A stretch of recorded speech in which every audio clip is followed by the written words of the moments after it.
What is up? What is up? Man, I'm so excited to be here in Fort Collins. Fort Collins runs in my blood, actually. My mom went to CSU. My grandparents went to CSU. My grandpa was on the rodeo team at CSU. And I got roots here at CSU, so I'm so excited to be here in Fort Collins. I told my mom that I'm coming, and she was so excited. And so, man, I'm just pumped to be here, pumped to be talking to y'all. I want to take you guys all the way back to my junior year of high school. At the beginning of my junior year, one of my best friends, he was dating this girl. Man, and he was head over heels for this girl. Man, he was asking her on dates, and he was trying to do everything he could to impress her. In fact, he bought her Justin Bieber tickets. I mean, they were not cheap. Man, he just wanted to impress this girl so much. But inevitably, poor guy, he got friend zoned. Gosh, man, it's tough. Man, he did everything he could to impress her, and it just never actually happened. I remember one night, this is like a month or so after she friend zoned him. We're sitting in my buddy's room. It's me, him, and two other of our buddies. And we're thinking, man, we got to do something. You can't go and friend zone my boy Grant. There's no way. You can't do that. And so we decide that, hey, we're going to do something that will just stick it to her.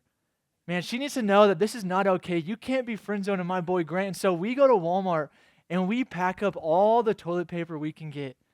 We're going to go TP this girl's house.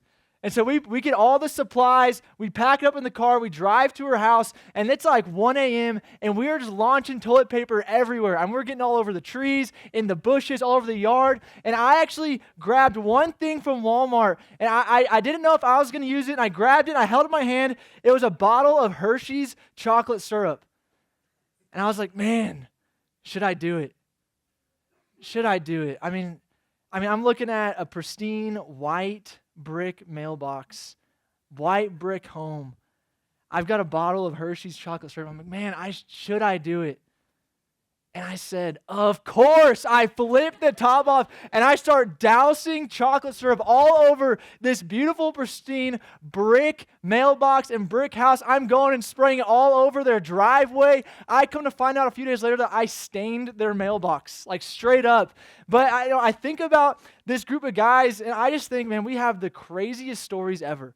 This group of guys, Grant, Matthew, and Reed, those guys, man, I have the most insane stories just like that night. And the reason why is because life with people is better.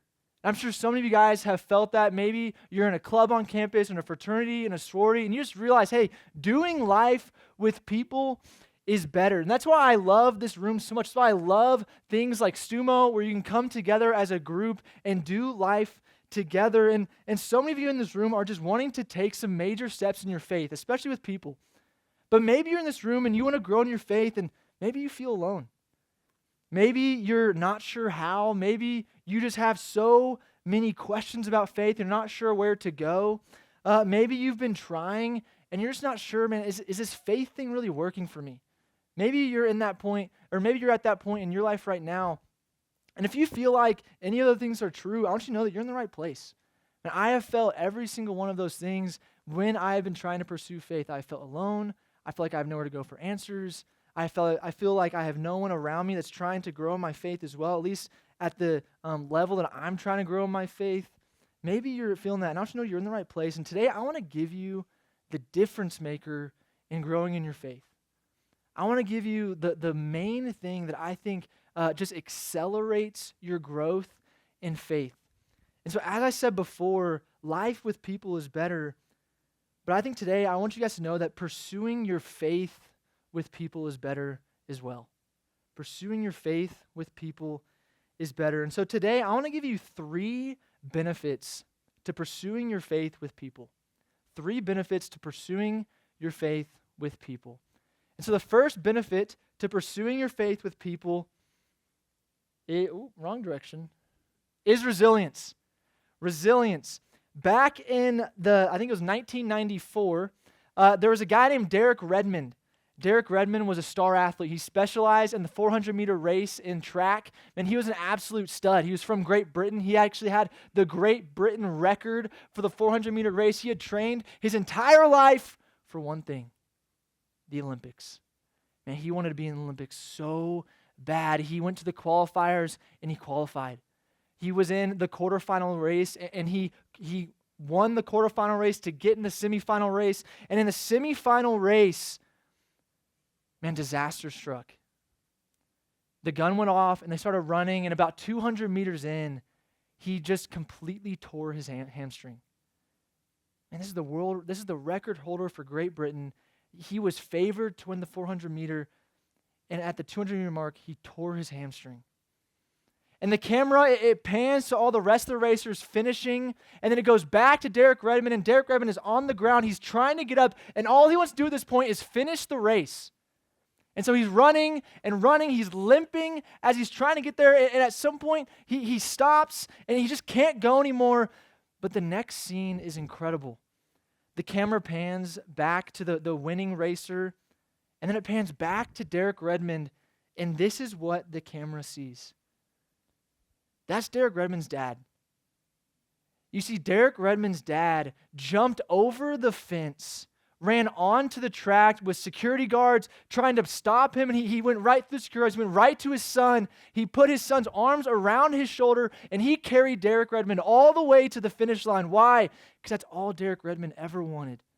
Man, to be in the Olympics. He trained everything for it. And man, his dad was going to be the one to help him finish the race. You see, in the same way that Derek Redmond, he needed his dad to have him be resilient in finishing the race. In the same way, we need people to help us be resilient in pursuing faith. Ecclesiastes 4, 9 and 10 says, 2 are better than one because they have a good return for their labor. If either one of them falls down, one can help the other up, but pity anyone who falls and has no one to help them up. Man, it's so similar to the story of Derek Redmond. He physically fell. Man, he needed someone to help him up. In the same way for us, man, in life, in our pursuit of faith, there are going to be times when we fall, when we mess up, when we feel like we can't go anymore, we feel like it's too hard, we have questions that we just don't feel like we can get answered. And that's when we need people around us to pick us up and to help us when we fall and to have us put their arms around them and continue to have us be resilient in our pursuit of faith. Maybe you're here and you're feeling discouraged. Maybe you're at a point where you're just wondering, man, is this really for me? Is this faith thing for me? Or maybe you're just wondering if it's really worth it. Man, surrounding yourself with the right people, they will pick you up and they'll keep you resilient in the midst of these thoughts, in the midst of falling, in the midst of messing up. It'll allow you to be resilient. So the first benefit to pursuing your faith with people is resilience. The second benefit is wisdom. Wisdom. There's a man, you probably heard of him. His name's Isaac Newton. He he founded, I guess, gravity, the idea of something falling. He was like, that's me. So that's Isaac Newton. He had just some of the most groundbreaking discoveries. He had the Newton's laws of motion. Man, this guy was an absolute brilliant physicist. Man, he knew everything you could know about physics. Man, he was just absolutely brilliant. What people don't know about Isaac Newton is the dude had a side hustle.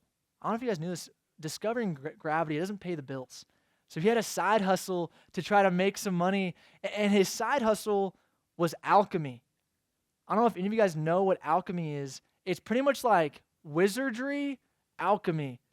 It's like thinking like, I'm going to take this piece of metal, like steel, I'm going to melt it down, put some potions in it, and I'm going to turn it to gold. That's alchemy. I mean, it is absolute bogus. It's known as a pseudoscience, a complete fake science. But what doesn't make any sense to me is Isaac Newton was brilliant. He was a physicist. He discovered gravity. How could he get so caught up in something that is seen as wizardry, as magic? It doesn't make any sense. And what that is called is actually the genius fallacy.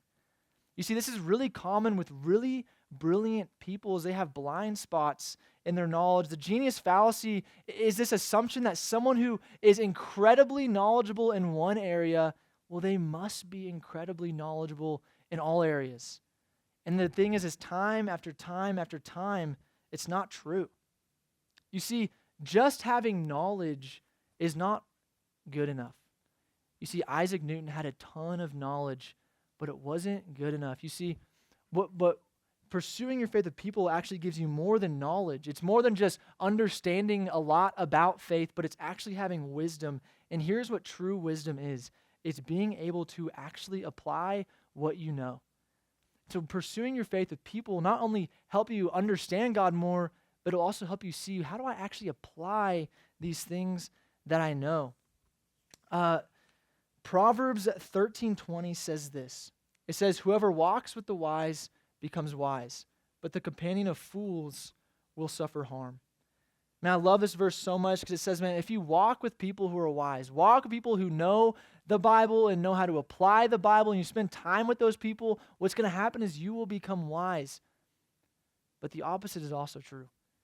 If you spend your time with people who are fools, who will lead you down the wrong path, who will lead you down the wrong direction, what will follow is you will become a fool. Walk with the wise and you'll become wise, but the companion of fools will suffer harm. Maybe you're learning a ton about faith in the last few weeks, but you're still trying to figure out, how can I apply this? And I feel like I've learned a lot maybe over the last few weeks, the last semester, the last couple semesters, and you're like, how can I actually apply these things that I'm learning? The solution is simple. Surround yourself with people who are applying it. Surround yourself with people that you respect, that you see, that are actually applying these things that you see. Man, that will be an absolute difference maker. It will absolutely accelerate your faith. I remember my senior year of college, I was coming to a fork in the road. I had no idea what I was going to do after college. I had a couple options. I loved my major, but I also loved being a part of StuMo. And I remember sitting down and talking to the wisest guy I know. His name is Steven. I remember sitting down with him, and I'm like, Steven, man, I respect you a ton, man. He's incredibly wise. I'm saying, man, I respect you a ton. I'm at a fork in the road. Steven, what do I do? You see, I needed someone who had immense wisdom to help me apply all the things I knew, to help me figure out, man, how could I actually make a decision when I need it the most? I had to go to the most wise person I knew. Man, we sat down and we talked for hours. And it was incredible. It changed the trajectory of my life. I ended up choosing to work for StuMo, and it was the best decision I could have ever made. And it's because I sat down and talked to someone who was wise. I surrounded myself with someone who was wise. Man, he helped me make a really good decision for my future. And so the second benefit to pursuing your faith with people is wisdom. The third benefit to pursuing your faith with people is authenticity. Authenticity. You get to be authentic. In 2003, there was a girl named Elizabeth Holmes. Elizabeth Holmes was like a startup beast.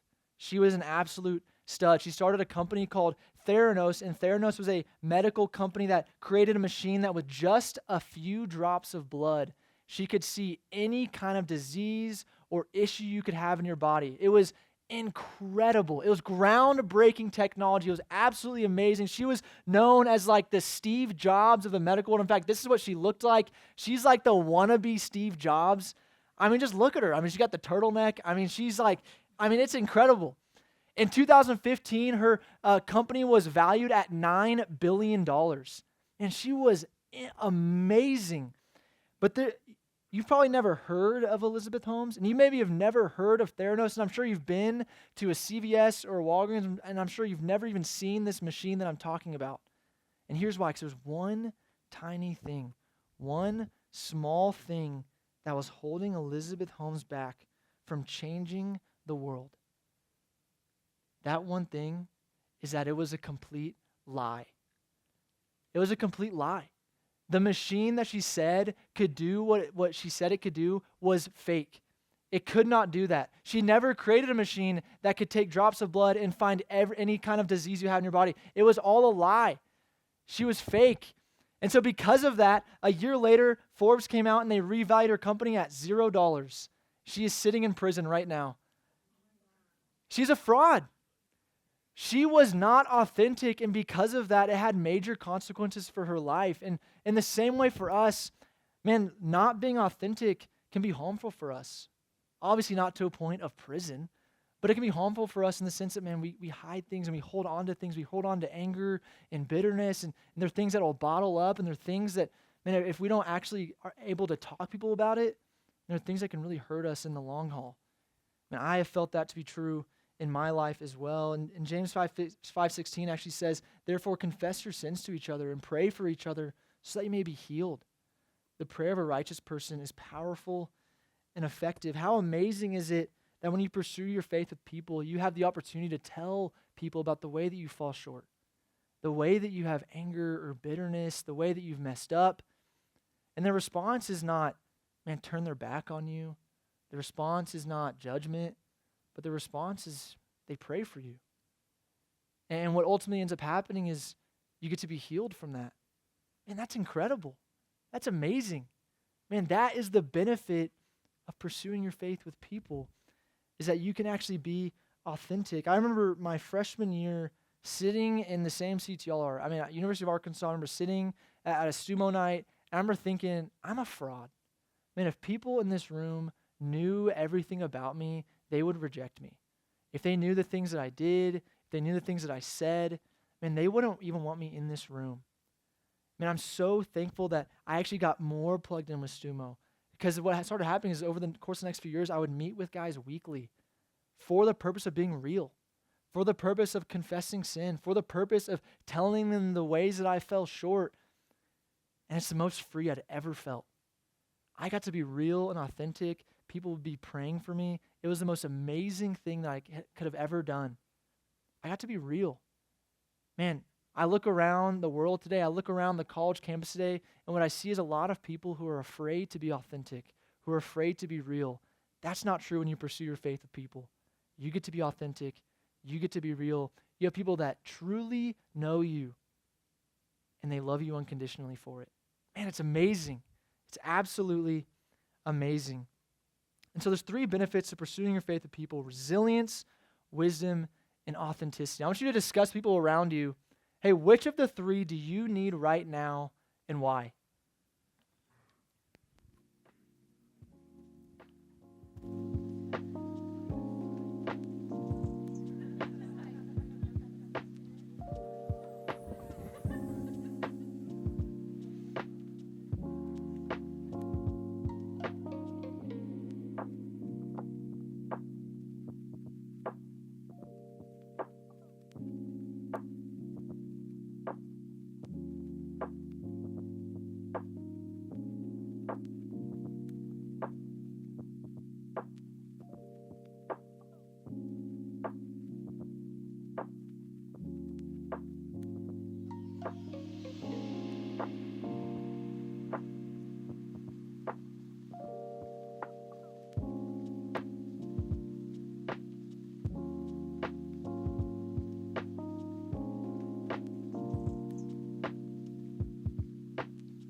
I hope you guys are able to have some good discussion. I want to give you guys just a couple of, man, how can I pursue my faith with other people?